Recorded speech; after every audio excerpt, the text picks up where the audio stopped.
an te lâu thinh chín mà sẽ là hẹn hiền min sil non chi hun har sa po min nong pui min sel reng chi min tha tham phal lo lal pan hẹn kim hiền min ma ngày xia min sil non chi hun har sa po to chin ma ila arem ruột dil ro pui sian puang chi hun thim ber pon to pa chua lal pa cha ti kan fia non le chi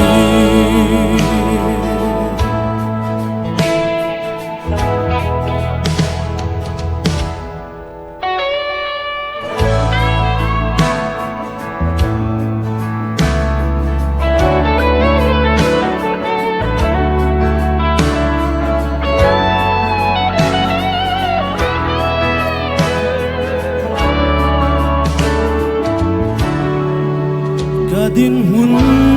ka ngai tuin van đuôi bi ka hin chia hin đam po thác lên lâu na le nun bay dong rum lai pun mangai tu lal pa ero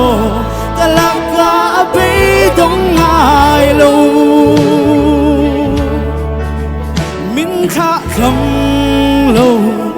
mà ngày mình cal san lâu anh kim hiền mình mà ngày xia mình sil non chi hun har sa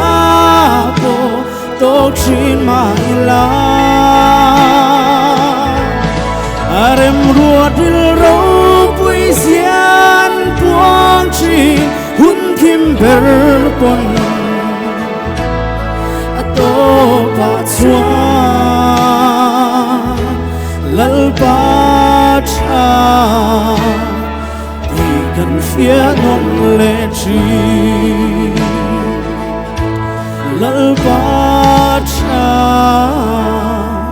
ti kan fia non le chi Phật là lập phần mà xong rồi sẽ